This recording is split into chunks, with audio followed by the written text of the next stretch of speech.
Greetings, fellow duelists. EnLightenedXArchFiend here with Team Eccen-TricK, and I apologize for the lack of content as of late. I had a technical difficulty with my camera, and it took some time to obtain the funds to acquire a new one. But Team Eccen-TricK is back, and we are ready to start Yugi-tubing once again. As much as I know this is probably vexing to some of you guys, I'm doing an updated list to my Mermail deck profile from about a month and a half, 2 months ago. I feel like this list is a little bit more consistent. The last list wasn't bad, but it had some really questionable techs in it, and I didn't really care for it. But now I have everything I need to make this deck as consistent and as competitive as possible, so I figure why not do an update.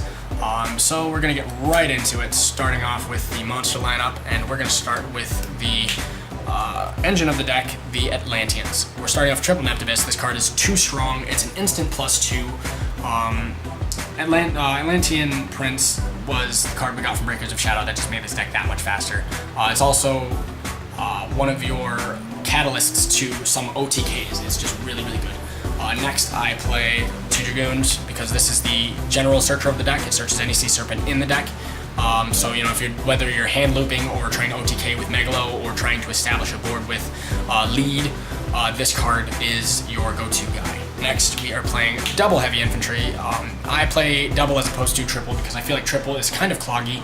And yes, we're not really in a heavy back row format, but I feel like 3 just really clogs you out. It's just really, because drawing into this is not that great unless you have a Diva in hand or a Neptibus in hand and you just make all those crazy plays.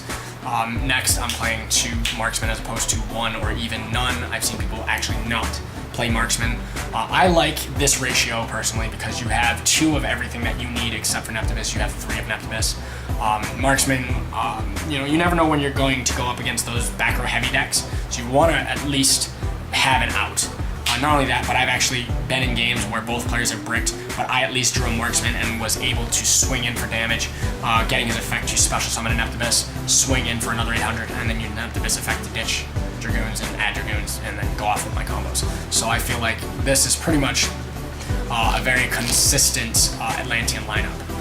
So that's it for that lineup, and we are getting into the Mermails now with triple Abyss Megalo. Abyss Megalo is the OTK button. It's a searchable kill switch. You can't get any better than that. Not only that, on top of that, it's a 2-drop, so you could drop a lead and a gun and get that back and just go off the plays. Plus, it also searches out spell negation, which is ridiculous. It gives a lot of decks trouble.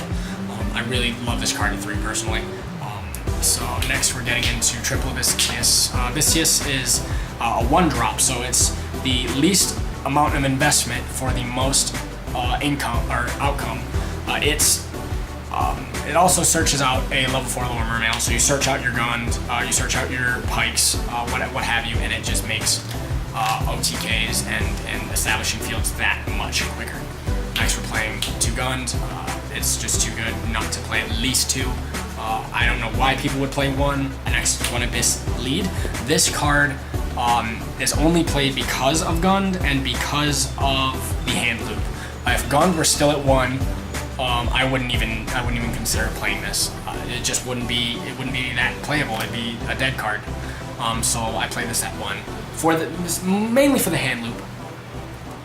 Next, 1 Abyss Pike to search out your guns and your marksmans. Not only that, but it promotes really good rank 4 plays. Next, I play 1 Abyss Turge. Abyss Turge is more power play than anything. It's a win more card, but it's really, really good because you can get back your guns, you can get back your marksmans, and at the same time, you can also get back your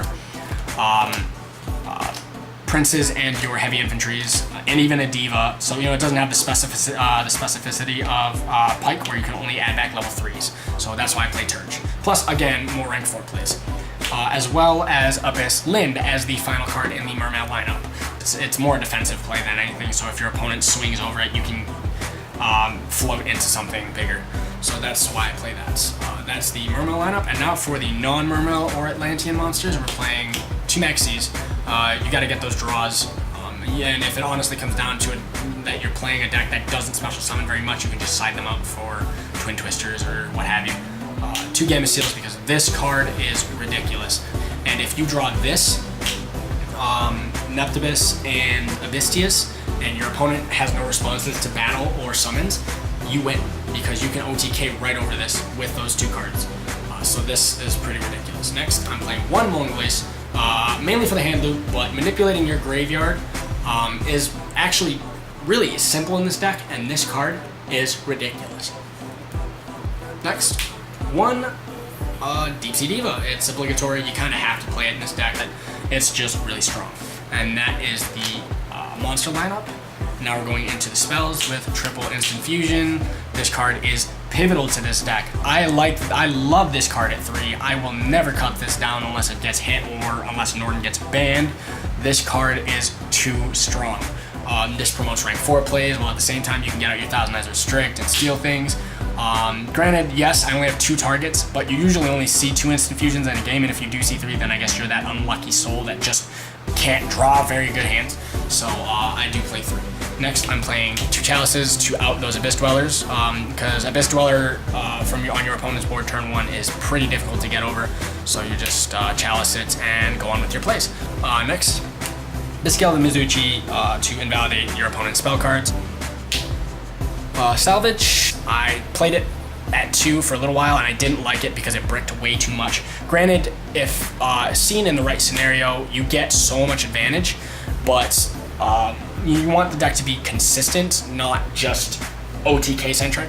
As much as the deck is an OTK deck, you kind of want consistency, and 2 salvages kind of ruins that. However, I did cut the second salvage for a Moray of Greed, because this actually unbricks your hands. I love this card. If you draw into, for example, Abyss Lead, Mulling Glacia, 2 Chalices, and then this, your hand's pretty dead, except this. You can activate this, send your stuff back, so it's not even as if you're ditching your stuff, you're actually sending it back to utilize it later. And then you draw 3 cards instead of 2, so you're shuffling 2 to draw 3. Next, I'm playing 1 for 1 because 1 for 1 is way too good in this deck. You want to get out your Neptibus as soon as possible. 1 Upstart Goblin because I hear drawing cards is nice, so that's essentially 2 Upstart Goblins, 1 Soul Charge to reestablish fields, and 1 Raigeki to clear your opponent's fields. It's just too good. I feel like this is a pretty consistent spell lineup, and it works. So that's the spell lineup, and then we have 1 trap card in the form of Abyss Sphere.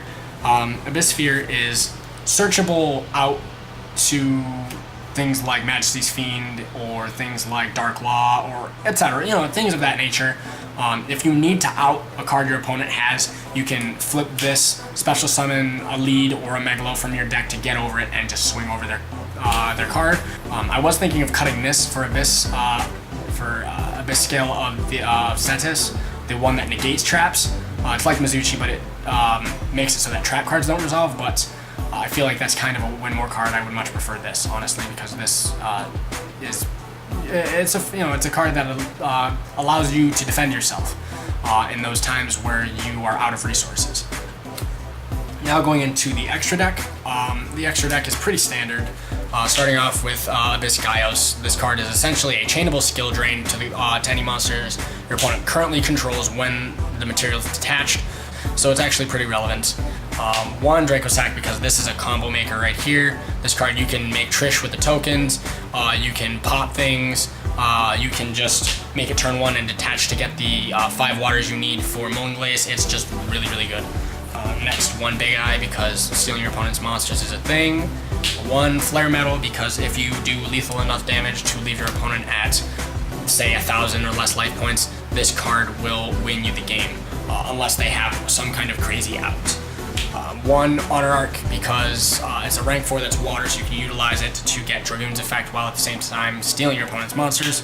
1 Hope Woven, it's the same idea as Honor Arc, except it's a floater, so when it's destroyed and sent to the graveyard, you can special summon something. 1 Bahamut Shark to get out your Trite, 1 Abyss Dweller, and 1 Trite.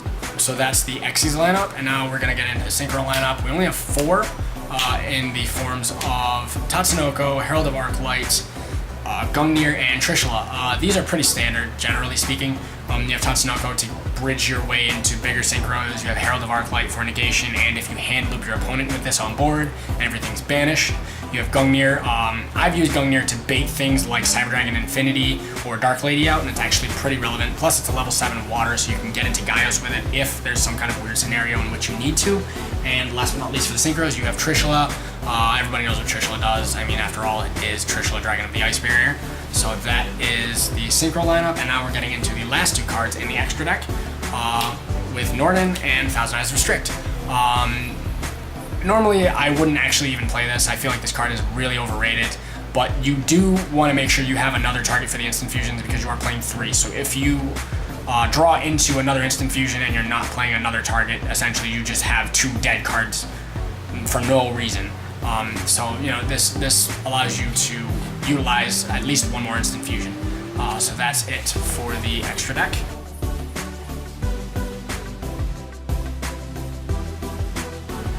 Again, I apologize for the lack of content. It has been really rough acquiring funds to get a new camera, but Team Eccen-TricK is back, and we will be doing deck profiles and duel videos and things of that nature. The other members' deck profiles will be done within the coming days, maybe even weeks. It's just all dependent upon everybody's schedules. But rate, comment, and subscribe. Tell me what you think of this deck profile. If you think there are any interesting text I could throw in or any ideas you have for the deck, let me know.